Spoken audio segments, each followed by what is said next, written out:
ॐ स्थापकाय च धर्मस्य सर्वधर्मस्वरूपिणे अवतार वरिष्ठाय रामकृष्णाय ते नमः। जय ठाकुर, जय माँ। ओम शिव शिव शिव। श्री रामकृष्ण देव के अमृत तुल्य दिव्य उपदेश। ज्ञान अज्ञान दोनों के पार हो जाओ, तभी उन्हें जान पाओगे। नानात्व का ज्ञान ही अज्ञान है। पांडित्य का अहंकार भी अज्ञानजन्य ही है। एक ईश्वर सर्वभूतों में विराजमान है, इस निश्चयात्मक बुद्धि का नाम ज्ञान है। उन्हें विशेष रूप से जानना ही विज्ञान है। मान लो कि पैर में कांटा चुभा है। उस कांटे को निकालने के लिए और एक कांटे की जरूरत पड़ती है। फिर उस कांटे के निकल जाने पर दोनों कांटों को फेंक दिया जाता है। इसी प्रकार अज्ञान रूपी कांटे को निकालने के लिए पहले ज्ञान रूपी कांटे को लाना पड़ता है। फिर उन्हें पाने के लिए ज्ञान अज्ञान दोनों को फेंक देना पड़ता है। वे ज्ञान अज्ञान के परे जो हैं। लक्ष्मण ने कहा था, राम कितना आश्चर्य है, इतने बड़े ज्ञानी वशिष्ठ देव भी पुत्र शोक से अधीर होकर रो पड़े। राम ने कहा, भाई जिसमें ज्ञान है उसमें अज्ञान भी है। जिसे एक का ज्ञान है उसे अनेक का भी ज्ञान है। जिसे प्रकाश का अनुभव है उसे अंधकार का भी अनुभव है। ब्रह्म ज्ञान अज्ञान के पार है, पाप पुण्य के पार है, धर्म अधर्म के पार है, शुचि अशुचि के पार है। एक व्यक्ति ने पूछा, दोनों कांटों को फेंक देने के बाद क्या रह जाता है? श्री रामकृष्ण देव ने उत्तर दिया, नित्य शुद्ध बोध रूपम। वह तुम्हें कैसे समझाऊं?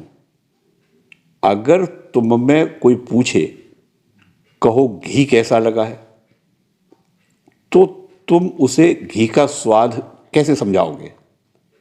ज़्यादा से ज़्यादा तुम उससे इतना ही कह सकते हो कि घी घी के जैसा होता है। एक नववधू से उसकी सखी ने पूछा था, तेरे पति आए हुए हैं। अच्छा बहन, पति के आने पर किस तरह का आनंद होता है? वह नववधू बोली, बहन तेरा विवाह होने के बाद जब तेरे पति आएंगे तब तू यह समझ पाएगी। अभी तुझे मैं कैसे समझाऊं? चिड़िया के घोंसले को यदि नष्ट कर दिया जाए तो वह उड़ती हुई आकाश का आश्रय लेती है। इसी प्रकार यदि देह और जगत का बोध चला जाए तो जीवात्मा मानो परमात्मा रूपी आकाश में उड़ जाता है, समाधि मग्न हो जाता है। जीव के मरे बिना शिव नहीं आता, अर्थात जीवत्व के नष्ट हुए बिना शिवत्व प्राप्त नहीं होता। फिर शिव के 100 बने बिन सिवा मां आनंदमयी उसके वक्षस्थल पर नृत्य नहीं करती। अर्थात इस शिवत्व अभिमान का भी अतिक्रमण करने के बाद ही सर्वोच्च आनंद की अवस्था प्राप्त होती है। कपूर को जलाने पर कुछ भी नहीं बचता। विचार का अंत हो जाने पर समाधि होती है। उस समय मैं, तुम, जगत, इन सब का चिन्ह मात्र नहीं रहता। मन परम ब्रह्म में लीन हो जाता है। अहंकार के दूर हो जाने पर जीवत्व का नाश हो जाता है। इस अवस्था में ब्रह्म का साक्षात्कार होता है। जीव नहीं, ब्रह्म ही ब्रह्म का साक्षात्कार करता है। किसी भक्त के कहने पर ईश्वर अवांग मनस गोचर हैं, मन बुद्धि तथा वाणी के अगोचर हैं। श्री रामकृष्ण देव ने कहा, नहीं, यद्यपि वे इस मन के गोचर नहीं है, तथापि वे शुद्ध मन के गोचर हैं। इस बुद्धि के गोचर नहीं है, परंतु शुद्ध बुद्धि के गोचर हैं। कामिनी कांचन की आसक्ति के दूर होते ही शुद्ध मन और शुद्ध बुद्धि का उदय होता है। शुद्ध मन, बुद्धि और शुद्ध आत्मा एक ही हैं। वे इस शुद्ध बुद्धि की गोचर हैं। क्या ऋषि मुनियों ने उनके दर्शन नहीं किए? उन्होंने शुद्ध बुद्धि के द्वारा शुद्ध आत्मा का साक्षात्कार किया था। ईश्वर विषयासक्त मन और बुद्धि के अगोचर हैं, परंतु शुद्ध मन और शुद्ध बुद्धि के गोचर हैं। कामिनी कांचन के ही कारण मन अशुद्ध होता है। जब तक भीतर अविद्या है, तब तक मन और बुद्धि कभी शुद्ध नहीं हो सकते। वैसे तो मन और बुद्धि अलग अलग माने जाते हैं, परंतु शुद्ध मन और शुद्ध बुद्धि एक ही हैं। दोनों चैतन्य स्वरूप शुद्ध आत्मा है। इसी चैतन्य स्वरूप में चैतन्य स्वरूप परमात्मा का साक्षात्कार होता है। नेति नेति करते हुए आत्मा की उपलब्धि करने का नाम ज्ञान है। नेति नेति करते हुए समाधि अवस्था प्राप्त करने पर आत्मा की उपलब्धि होती है। विज्ञान यानी विशेष रूप से जानना। किसी ने दूध के बारे में सुना भर है, किसी ने दूध देखा है और किसी ने दूध पिया है। जिसने केवल सुना ही है वह अज्ञानी है, जिसने देखा है वह ज्ञानी है, जिसने पिया है उसे विज्ञान अर्थात विशेष रूप से ज्ञान हुआ है। ईश्वर के दर्शन प्राप्त होने के पश्चात उनके साथ परम आत्मी की तरह वार्तालाप आदि होना, इसी का नाम विज्ञान है। पहले नेति नेति विचार करना पड़ता है। ईश्वर पंचभूत नहीं है, इंद्रियां नहीं है, मन बुद्धि अहंकार नहीं है, वे सभी तत्वों के अतीत हैं। छत पर चढ़ने के लिए एक एक कर सब सीढ़ियों का त्याग करते हुए जाना होता है। सीढ़ियां छत नहीं है, किंतु छत पर जा पहुंचने के बाद दिखाई देता है कि जिन ईंट, चूना, सुर्खी आदि वस्तुओं से छत बनी है, उन्हीं से सीढ़ियां भी बनी है। जो परब्रह्म है वही यह जीव जगत बना है, 24 तत्व बना है। जो आत्मा है वही पंचभूत बना है। तुम कहोगे मिट्टी अगर आत्मा से ही बनी है तो इतनी कड़ी कैसे है? उनकी इच्छा से सब कुछ संभव हो सकता है। क्या रज वीर से हड्डी और मांस का निर्माण नहीं होता है? समुद्र के झाग से बना पत्थर कितना कड़ा होता है? विज्ञान लाभ होने के बाद संसार में भी रहा जा सकता है। उस समय स्पष्ट अनुभव होता है कि ईश्वर ही जीव जगत बने हैं, वे संसार से अलग नहीं हैं। ज्ञान लाभ करने के पश्चात जब रामचंद्र ने कहा कि वे संसार में नहीं रहेंगे, तब दशरथ ने उन्हें समझाने के लिए वशिष्ठ को उनके पास भेजा। वशिष्ठ ने कहा, राम, यदि संसार ईश्वर से रहित हो तो तुम उसका त्याग कर सकते हो। रामचंद्र चुप्पी साधे रहे, क्योंकि वे भली भांति जानते थे ईश्वर को छोड़कर कुछ भी नहीं है। जिस प्रकार संगीत में आरोह अवरोह होते हैं, सा रे गा मा पा धा नी सा, कहते हुए स्वर को ऊपर तक चढ़ाकर फिर सा नी धा पा मा गा रे सा कहते हुए नीचे उतारा जाता है, उसी प्रकार समाधि में द्वैत बोध का अनुभव करने के पश्चात पुनः नीचे उतरकर अहम बोध का अवलंबन कर रहा जाता है। जैसे केले के स्तंभ की परतों को छीलते छीलते माझे तक पहुंचकर उसी को सार समझा। फिर विचार आया कि छिलकों का ही माझा है, माझे के ही छिलके हैं, दोनों मिलकर ही स्तंभ बना है। बेल को हाथ में लेकर विचार किया, खोपड़ा, बीज और गूदा, उनमें से बेल कौन सा है?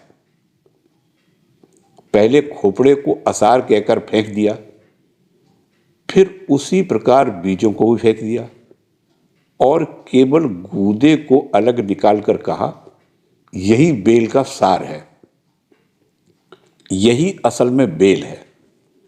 फिर बाद में विचार आया कि जिसका गूदा है उसी का खोपड़ा और बीज है। खोपड़ा, बीज और गूदा ये तीनों मिलकर ही बेल बना है। इसी प्रकार नित्य ईश्वर के प्रत्यक्ष दर्शन करने के पश्चात विचार आया, जो नित्य हैं वे ही लीला में जगत बने हैं। एक बार श्री रामकृष्ण देव ने नरेंद्र नाथ से पूछा, तेरे जीवन का ध्येय क्या है? नरेंद्र नाथ ने कहा, सदा समाधि में मग्न रहना। तब श्री रामकृष्ण देव ने कहा, क्या तू इतना क्षुद्र बुद्धि है? समाधि के भी पार चला जा। समाधि तो तेरे लिए कुछ भी नहीं, उससे भी ऊंची अवस्था है। किसी दूसरे व्यक्ति से उन्होंने कहा था, भाव और भक्ति ही सब कुछ नहीं है। और एक समय श्री रामकृष्ण देव ने नरेंद्र नाथ से यही प्रश्न पूछा। उस समय भी नरेंद्र नाथ ने एक ही उत्तर दिया। सुनकर श्री रामकृष्ण देव बोले, छी छी, तेरा इतना उच्च आधार है और तेरे मुंह में यह बात। मैंने तो सोचा था कि तू एक विशाल वटवृक्ष के समान होगा, तेरी छाया में हजारों लोगों को आश्रय मिलेगा, परंतु वैसा न होकर तू केवल अपनी ही मुक्ति चाहता है। यह तो बहुत ही तुच्छ बात है। मुझे तो सभी भाव अच्छे लगते हैं। मैं एक ही सब्जी को कभी उबालकर, कभी तलकर, कभी उसकी चटनी बनाकर, तो कभी रसेदार तरकारी बनाकर खाना पसंद करता हूँ। मैं समाधि में निर्गुण भाव से ईश्वर का अनुभव ग्रहण करता हूँ और उनके विभिन्न रूपों के साथ विभिन्न भाव संबंध स्थापित कर आनंद का उपभोग करता हूँ। तू भी ऐसा ही कर रहा। तू एक ही आधार में ज्ञानी और भक्त दोनों बन। लोग नहीं समझते कि विज्ञान केवल इंद्रिय ग्राह्य वस्तुओं के ही बारे में ज्ञान प्रदान करता है। इंद्रियातीत राज्य की कोई खबर वह नहीं देता।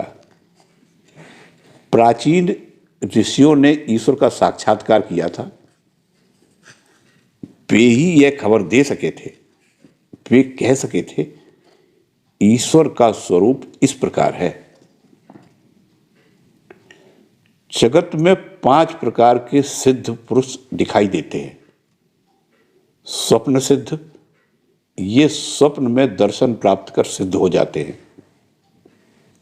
मंत्र सिद्ध, ये मंत्र जपते हुए सिद्ध हो जाते हैं। हठात सिद्ध, जैसे कोई गरीब आदमी जमीन के नीचे गढ़ा खजाना पाकर या किसी धनी व्यक्ति की लड़की से विवाह कर एकाएक धनवान बन जाता है, उसी प्रकार कई पापी लोग अचानक स्वयं को बदलकर ईश्वरी राज्य में पहुंच जाते हैं। उन्हें हठात सिद्ध कहा जाता है। कृपा सिद्ध, केवल ईश्वर की कृपा से ही जो सिद्ध हो गए हैं वे कृपा सिद्ध कहलाते हैं। जिस प्रकार किसी को जंगल की सफाई करते करते पुराने तालाब, मकान आदि मिल जाते हैं, फिर उसे स्वयं कष्ट उठाकर यह सब तैयार नहीं करना पड़ता, उसी प्रकार कई जन मामूली सी साधना करते ही सिद्ध हो जाते हैं। नित्य सिद्ध, ये जन्मतः सिद्ध होते हैं। जैसे लौकी या कुमड़े की बेल में पहले फल आते हैं, पीछे फूल, वैसे ही नित्य सिद्ध लोग पहले से सिद्ध होते हैं, बाद में वे लोक शिक्षा के लिए साधना करते हैं।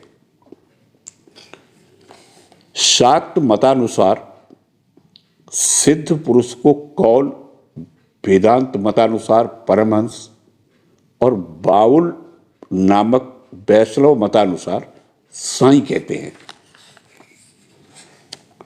कुछ लोग होते हैं जो आम खाकर मुंह पोंछकर बैठे रहते हैं ताकि कोई जान न पाए, पर कोई ऐसे होते हैं कि उन्हें यदि एक भी आम मिल जाए तो वे उसे काटकर सबको थोड़ा थोड़ा बांटने के बाद स्वयं खाते हैं। इसी प्रकार कुछ साधक होते हैं जो ईश्वर दर्शन का आनंद प्राप्त करने के बाद दूसरों को भी वह आनंद चखाने का प्रयत्न करते हैं। ईश्वर दर्शन कर लेने के बाद मनुष्य पूर्ण रूप से परिवर्तित हो जाता है। किसी किसी को चैतन्य जाग पड़ता है, परंतु उसके कुछ लक्षण हैं। ऐसे व्यक्ति को ईश्वरीय प्रसंग छोड़ दूसरा कुछ भी सुनना या बोलना अच्छा नहीं लगता। जैसे चातक पक्षी, 7 समुद्र, गंगा, यमुना आदि नदियां ये सभी जल से पूर्ण है, परंतु चातक वृष्टि का ही जल चाहता है। मारे प्यास की छाती फटी जा रही है, फिर भी वह दूसरा जल नहीं पीता। हृदय में ईश्वर के आगमन का लक्षण क्या है? जिस प्रकार उषा की लाली सूर्य के उदय होने की सूचना देती है, उसी प्रकार निस्वार्थता, पवित्रता तथा सज्जनता ईश्वर के आगमन की सूचना देती है। जय ठाकुर, जय मां।